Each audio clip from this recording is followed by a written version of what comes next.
नमस्कार विद्यार्थी मित्रांनो, 2026 पासून आपला क्लास 6 चा संपूर्ण सिलेबस चेंज झाला आणि नवीन अभ्यासक्रमानुसार नवीन विषयाची नवीन लेसनची आज आपण सुरुवात करतो आहे आणि आजचा आपला सब्जेक्ट आहे भूगोल. भूगोल मधला आपण बघा, इथे तुम्हाला फर्स्ट पेज दिसत आहे. इथे ऍड केलेलं आहे भूगोलचं टेक्स्टबुकचं. तुमचं हे फर्स्ट पेज अशा प्रकारे राहणार आहे आणि साईडला तुमची अनुक्रमणिका म्हणजेच पूर्ण लेसन्सची नावं दिलेली आहेत. आपण लेसन वाईज पूर्ण व्हिडिओज कंप्लीट करणारच आहोत, तर व्हिडिओ शेवटपर्यंत बघा म्हणजे तुमचे सगळे डाउट्स क्लिअर होणार आहे. तर वेळ वाया न घालवता व्हिडिओला सुरुवात करूया. फर्स्ट लेसन आहे मैत्री भूगोलाशी. बघा, मैत्री भूगोलाशी. तर आता तुम्हाला हे पिक्चर दिसत आहे. या पिक्चर मध्ये तुम्हाला काय दिसत आहे रे बाबा, सांगा बरं. इथे आपण काय बघतो आहे, सूर्य आहे, देन हे सॅटेलाइट आहे, मग पॅराशूट मधून कोणीतरी उतरताना दिसतो आहे, आपली पृथ्वी नाही का, आणि हे काय आहे, उपग्रह आहे. इथे बघा रोटेट करताना आपल्याला अर्थ दिसते आहे, इथे पक्षी दिसतो आहे. म्हणजेच हे सगळे काय आहे की हे सगळे घटक कशामध्ये येतात, भूगोलामध्ये येतात. मग आपण याचा अभ्यास कसा करतो, म्हणजे सूर्य कसा उगवतो किंवा नैसर्गिक संपत्ती कशी असते, जीवसृष्टी कशी आहे, या सगळ्या गोष्टींचा अभ्यास आपण कुठे करत असतो, भूगोल या विषयामध्ये करत असतो. आता भूगोल ही संकल्पना, भूगोल म्हणजे नेमकं काय. आपण म्हणतोय की आपला सब्जेक्ट भूगोल आहे, आपण भूगोल शिकतो आहे, पण भूगोल म्हणजे नेमकं तरी काय आहे. तर आता त्याला भूगोल याला काय म्हटलं जातं, इंग्लिशमध्ये काय म्हटलं जातं, जिओग्राफी. आपल्याला सगळ्यांनाच माहिती आहे, आपण जिओग्राफी म्हणतोय ना. जिओग्राफी हा वर्ड आपल्याला सगळ्यांना परिचयच आहे. पण हा जिओग्राफी हा वर्ड आला तरी कुठून. हा वर्ड आलेला आहे ग्रीक भाषेतून आणि तो ग्रीक वर्ड कोणता आहे, जिओग्राफिया. हा कोणता वर्ड आहे, जिओग्राफिया या शब्दावरून आलेला आहे. म्हणजेच काय, त्याचे दोन पार्ट झाले. जिओग्राफिया मध्ये त्यांनी त्याचं जर जिओग्राफिया या वर्डचं आपण डिवायडेशन केलं तर जिओ म्हणजे काय, पृथ्वी. आपली पृथ्वी, आपली वसुंधरा, आपली धरती. जिओ म्हणजेच काय आहे, पृथ्वी. आणि ग्राफिया म्हणजेच काय, वर्णन करणे. त्यामुळे भूगोल म्हणजेच पृथ्वीचं वर्णन करणारं शास्त्र असा अर्थ होतो. आता सिंपल लँग्वेज मध्ये तुम्हाला सांगते. आपण इंग्लिश मध्ये काय म्हणतो, जिओग्राफी. आता जिओग्राफी हा वर्ड कुठून आला, ग्रीक वर्ड आहे जिओग्राफिया. जिओग्राफिया या ग्रीक वर्ड पासून जिओग्राफी हा वर्ड तयार झाला. आता जिओग्राफिया या वर्डची जर आपण फोड केली तर जिओ आणि ग्राफिया असे दोन वर्ड तयार झाले. जिओ म्हणजे काय, जिओ म्हणजे ग्रीक भाषेमध्ये पृथ्वी असं म्हटलं जातंय ना, जिओ म्हणजे पृथ्वी. आता पृथ्वी आणि ग्राफिया म्हणजे काय, वर्णन करणं, एक्सप्लेनेशन करणं, त्याची पूर्ण डिटेल इन्फॉर्मेशन देणं, हे काय झालं, ग्राफिया याचा अर्थ. मग या सगळ्या गोष्टींचा म्हणजेच पृथ्वीचं वर्णन करणारं शास्त्र म्हणजेच भूगोल. पृथ्वीबद्दल सगळी माहिती देणारं शास्त्र म्हणजे भूगोल. आली संकल्पना लक्षात आली. डेफिनेशन म्हणजे काय आहे, भूगोल म्हणजे काय, नेमकं काय. आता तुम्हाला टिपा लिहामध्ये 2 मार्कासाठी विचारला जाऊ शकतो की भूगोल म्हणजे काय, ते तुम्हाला सांगता आलं पाहिजे. सिंपल आहे. आता त्याचे भूगोल म्हणजे भूगोल मध्ये काय आहे. आता बघा, पृथ्वीवरील नैसर्गिक व मानवी घटकांचे वर्णन आणि त्यांचे परस्पर अवलंबन जाणून घेणे याचा अभ्यास भूगोलामध्ये केला जातो. आता आपण शिकलो भूगोल म्हणजे नेमकं काय, आपल्याला लक्षात आलं की जिओग्राफिया म्हणजे भूगोल, जिओ म्हणजे पृथ्वी आणि ग्राफिया म्हणजे वर्णन करणारं शास्त्र. ठीक आहे. मग आता याच्यामध्ये अभ्यास करतो म्हणजे नेमका अभ्यास काय करतो रे बाबा, आपण अभ्यास करतो म्हणजे नैसर्गिक घटक आले. आता नैसर्गिक घटक कोणते कोणते आले, आता शिलावरण असे मोठे मोठे शब्द आले म्हणजे कन्फ्युजन व्हायचं कारण नाही. शिलावरण म्हणजे दगड. आता शिला म्हणजे दगड. आता त्याचा अभ्यास करणारं शास्त्र म्हणजे शिलावरण झालं. आता दगड कोणते आहे, आता आपल्याला माहिती आहे की वेगवेगळ्या प्रदेशामध्ये माती वेगवेगळी दिसते, कुठे काळी दिसते, कुठे लाल आहे ना, कुठे मुरमाड जमीन असते. तर हे मातीचे टाईप झाले. तिथे दगड कशा प्रकारे तयार झालं याचा अभ्यास त्याच्यामध्ये येतो. देन जलावरण म्हणजे काय, जलसंपत्ती आहे ना. आता पाणी, जल म्हणजे पाणी. आता पाणी संपत्ती. आता नद्या कशा आहेत, त्यांचा उगम कुठे होतो, नद्यांचा उगम झाला ती कुठे जाऊन भेटते, नंतर त्याच्यामध्ये कोणती जीवसृष्टी होते, त्याच्या आजूबाजूची जमीन कशी असते, तिथे कोणत्या प्रकारची वनस्पती होते, या सगळ्यांचा जलावरण मध्ये अभ्यास येतो. देन वातावरण आपल्या बाजूबाजूचं वातावरण कसं आहे, कुठे उष्ण वातावरण आहे, आपल्या इथे आपल्या भारतामध्ये कशा प्रकारचं वातावरण आहे माहिती आहे का तुम्हाला? मला कमेंटमध्ये सांगा बरं का, की आपल्या भारताचं वातावरण कसं आहे. तर कुठलं शीत वातावरण असतं, कुठे समशीतोष्ण वातावरण असतं, कुठे उष्ण वातावरण असतं. म्हणजे आजूबाजूचं वातावरण कसं आहे याचा सुद्धा अभ्यास आपण भूगोलमध्ये करत असतो. म्हणजेच नैसर्गिक घटकांचा अभ्यास करतो. मग त्याचबरोबर काय आहे, मानवी घटक आले. आता मानवी घटक म्हणजे याचा अभ्यास कशाला करणार? आता तुम्हाला प्रश्न पडेल, भूगोल ठीक आहे की नैसर्गिक संपत्तीचा आपण अभ्यास करतो, पण मानवी घटकांचा अभ्यास कशाला करायचा? नाही, त्याचा सुद्धा संबंध आहे. आणि तो संबंध कसा? बघा, मानवी घटक म्हणजे एखाद्या प्रदेशामध्ये लोकसंख्या कशी आहे, तिथली वस्ती कशी आहे, दाट आहे, विरळ कशी आहे, मग तिथले डेव्हलपमेंट कशा प्रकारे झालं, या सगळ्या गोष्टींचा अभ्यास आला की नाही, त्याच्यामध्ये मानवी घटकांचा अभ्यास आला की नाही. तर आणि त्यांचं परस्पर अवलंबन जाणून घेणं म्हणजे त्या दोन्ही गोष्टींचा, म्हणजे नैसर्गिक घटकांवर आणि मानवी घटक हे अवलंबून असतं. आणि त्याचं कसं असतं बघा, आता एखाद्या ठिकाणी खूप चांगली सुपीक जमीन असेल, पाणी भरपूर असेल, मग त्या ठिकाणची लोकसंख्या कशी असेल बरं? कशी असेल सांगा मला कमेंटमध्ये. तिथलीच लोकसंख्या कशी असेल? दाट असेल की विरळ असेल? नक्कीच दाट असणार है ना. जर शहरी भागातील लोकसंख्या कशी असेल, ग्रामीण भागातील लोकसंख्या कशी असेल, यांचा परस्पर संबंध असतो. आणि हे सगळं आपण अभ्यास कशामध्ये शिकवत असतो? भूगोलामध्ये करतो. मग आता भूगोलाच्या 2 शाखा आहेत बरं का. आता त्या शाखा कोणत्या? तर प्राकृतिक भूगोल आणि मानवी भूगोल. कोणत्या? प्राकृतिक भूगोल आणि मानवी भूगोल ह्या 2 शाखा झाल्या. आणि त्याच्यानंतर त्याच्या आणखी पुन्हा विविध उपशाखा निर्माण झालेल्या आहेत. आता इथे बघा, तुम्हाला पिक्चर दिसत आहे की इथे बघा, इथे पहाड, शिलावरण दिसत आहे, जलावरण सुद्धा दिसत आहे, आजूबाजूचे त्याच्यामुळे वातावरण कसं होतं, ढग निर्मिती कशी होते, हे सगळं आपण भूगोलामध्ये शिकतो. नंतर इथे एक पिक्चर मी ऍड केलेलं आहे की तिथली वस्ती कशी आहे, तिथलं वातावरण कसं आहे, देन त्यातले डेव्हलपमेंट कशी झाली आहे, सगळ्यांचा अभ्यास आपण कुठे शिकत असतो? भूगोल. तर नक्कीच भूगोल ही संकल्पना तुम्हाला क्लिअर झालेली असेल.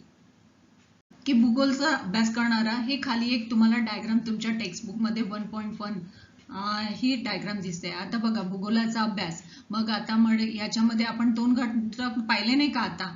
आताच मी तुम्हाला सांगितलं की प्राकृतिक घटक असतात, हे प्राकृतिक घटक आहे. आता प्राकृतिक घटकामध्ये काय, ते शिलावरण आलं, आणखीन काय आलं, जलावरण आलं, वातावरण आलं, जीवावरण आलं, म्हणजे जीवसृष्टी कशी आहे याचा एक अभ्यास केला जातो. आता मानवी घटकांमध्ये काय काय येतो बघा, लोकसंख्या कशी आहे, तिथली मानवी वस्ती कशी आहे, देन आर्थिक क्रिया म्हणजेच तिथलं कसं आहे की दळणवळणाची साधने कशा प्रकारे आहे, देन बदलती सामाजिक स्थिती कशी आहे, म्हणजे तिथलं डेव्हलपमेंट होत आहे की तिथे विकास चांगल्या प्रकारे होतो आहे की विकास घटत आहे, याचा सुद्धा अभ्यास केला जातो.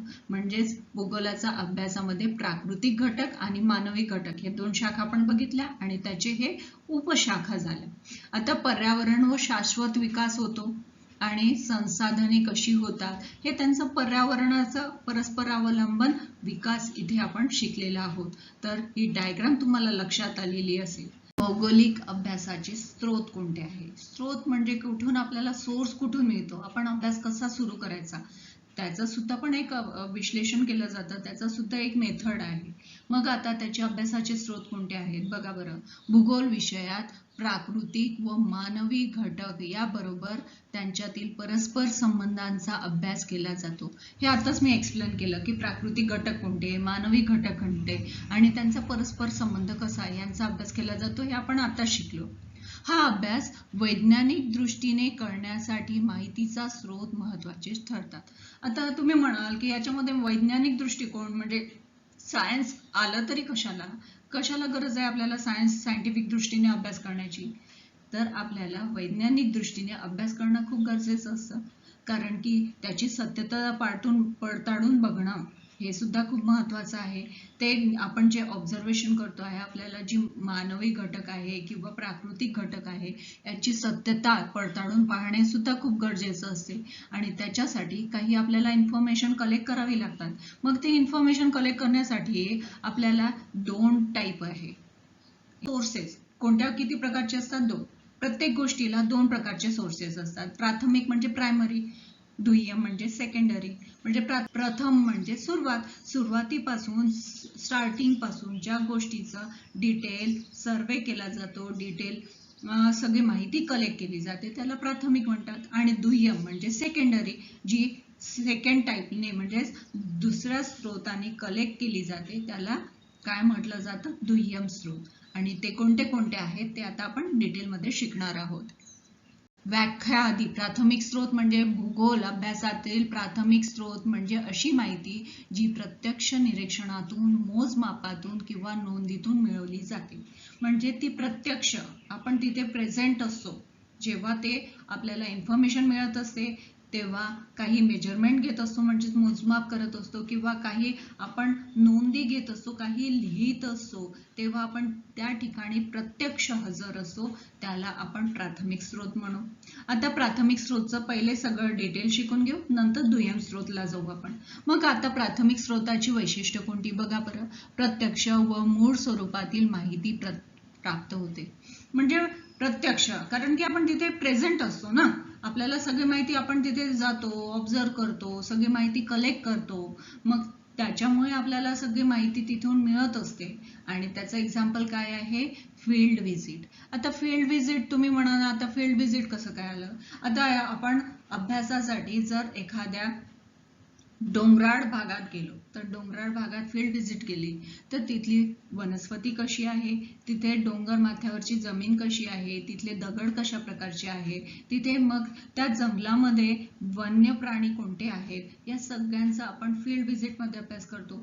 एखाद्या आपण किल्ल्यावर गेलो तर हे काय झालं, फील्ड व्हिजिट झालं. एखादी प्रत्यक्ष जातो, नैसर्गिक ठिकाणी जातो, हे काय झालं, फील्ड व्हिजिट.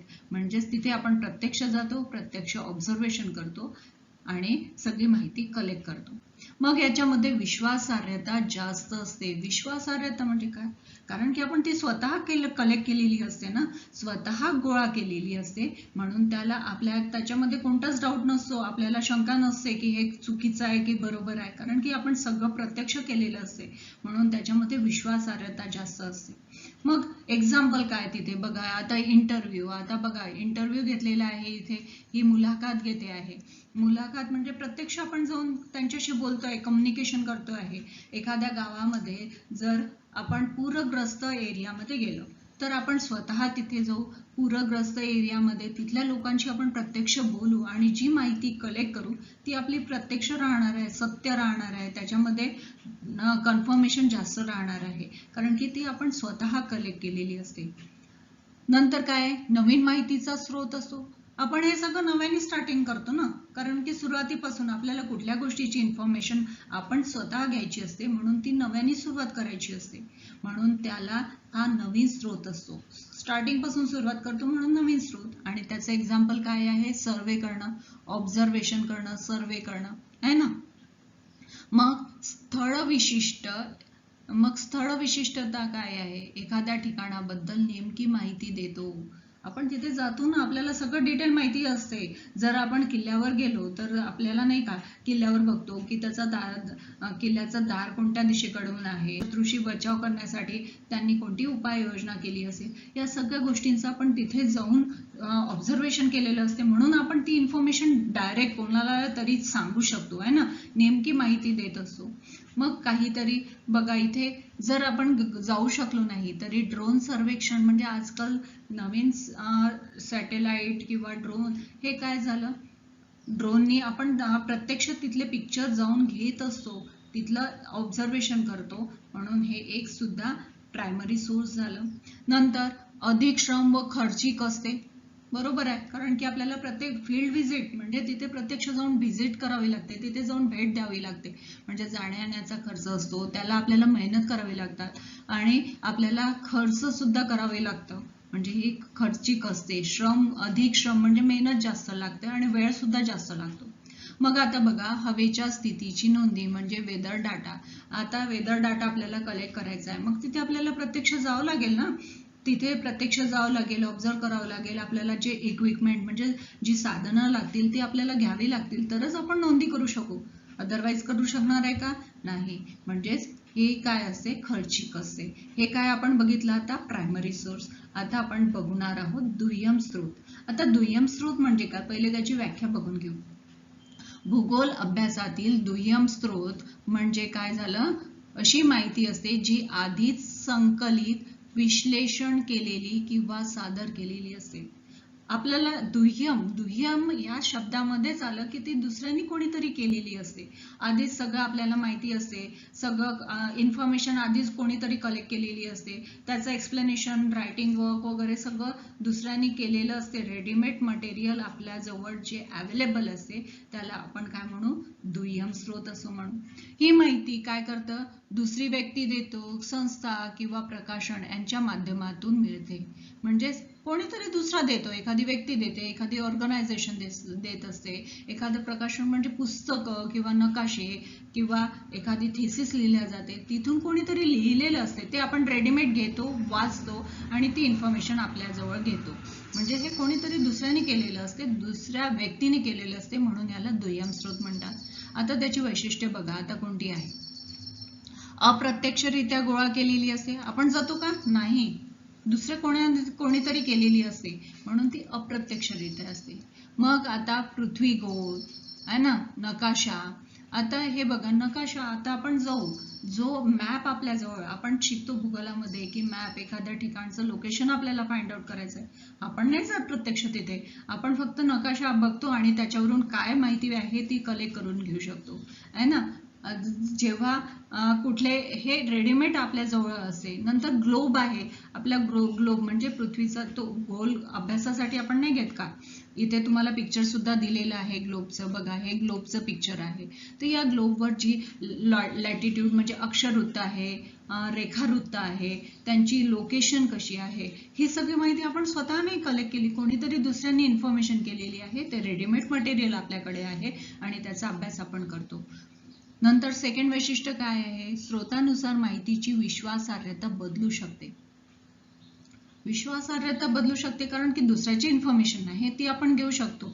मग कदाचित असं होऊ शकते की त्यांनी पूर्ण डिटेलमध्ये अभ्यास केला नसेल, डिटेल सर्वे केला नसेल किंवा काही चुकून काही स्किप झालं असेल, म्हणजे त्याच्यामध्ये विश्वासार्हता कमी झाली की नाही, कारण की आपल्याला पूर्ण इन्फॉर्मेशन मिळाली का? नाही. मग त्याचा एक्झाम्पल बघा, ॲटलस, देन पाठ्यपुस्तके, संदर्भ ग्रंथ. म्हणजे आपल्याला ही माहिती कुठून तरी मिळत असते, पण ऑब्झर्वेशन करणाऱ्याने शुअर नसतो आपण की त्यांनी सगळी डिटेल इन्फॉर्मेशन आपल्याला प्रोव्हाइड केली आहे की नाही. देन थर्ड पॉइंट आहे, काय आहे?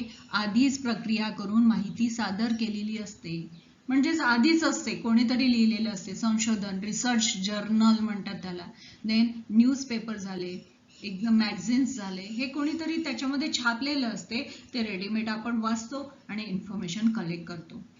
देन पुस्तके, अहवाल, आंतरजाल इत्यादींद्वारे सहज उपलब्ध होते. कुठून मिळते आता ही इन्फॉर्मेशन? आपण कुठून तरी घेतो ना. आजकाल आपण नेटद्वारे घेतो, कारण की आपल्या जवळ आला आहे आता है ना, AI आलाय. काही पटकन आपल्याला टाईप करायचं असेल की आपण AI ला मोबाईलवर विचारत नाही का की हे असं असं कसं आहे, तर सगळी इन्फॉर्मेशन आपल्याला डायरेक्ट प्रिंटेड मिळते.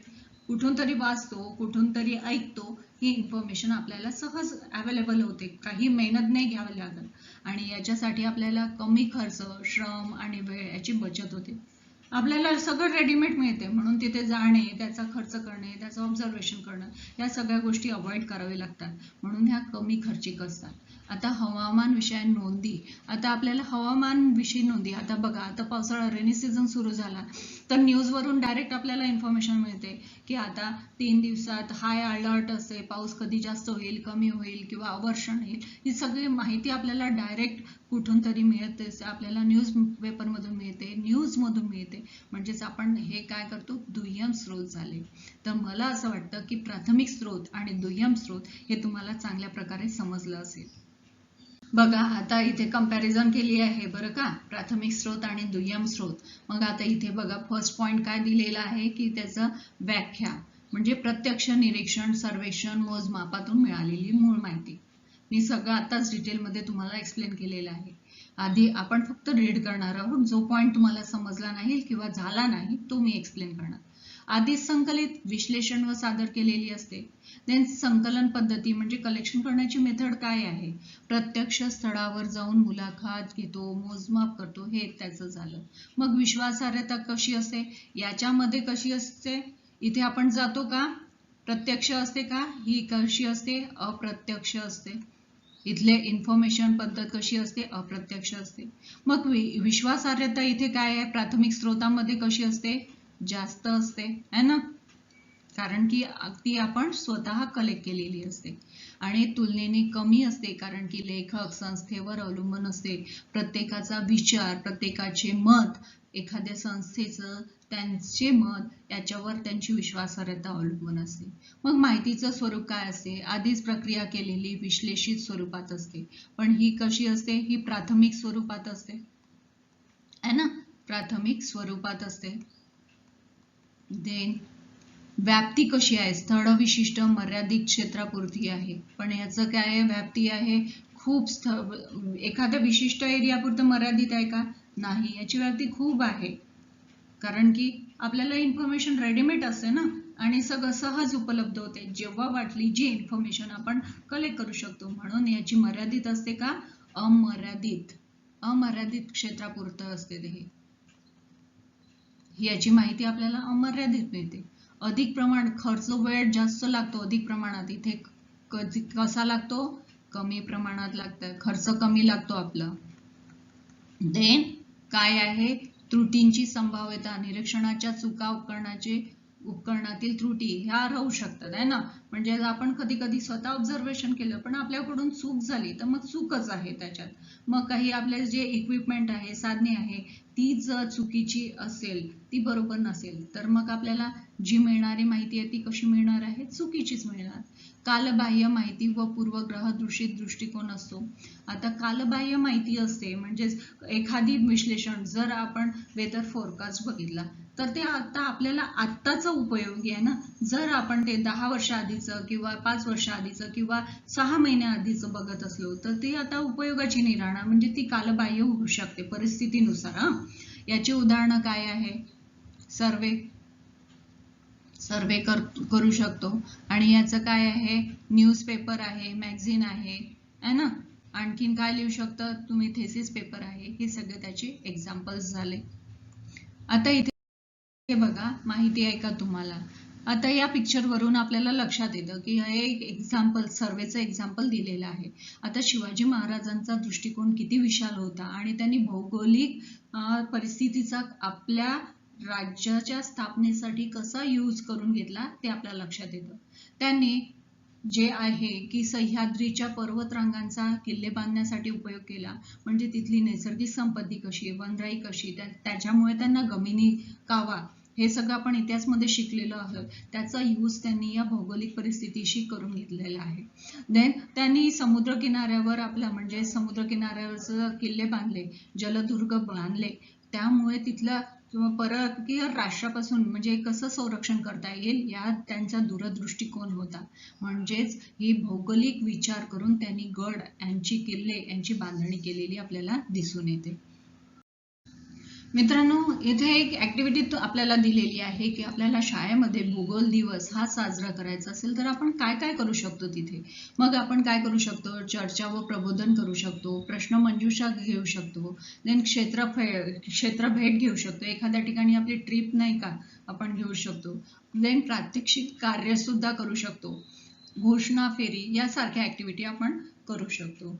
मित्रांनो, इथे आपला हा लेसन संपलेला आहे आणि माझा व्हिडिओ तुम्हाला कसा वाटला कमेंटमध्ये जरूर कळवा, आणि व्हिडिओला लाईक, शेअर आणि सबस्क्राईब करायला विसरू नका, जेणेकरून नवीन येणारे अपडेट्स तुमच्यापर्यंत पोहोचतील.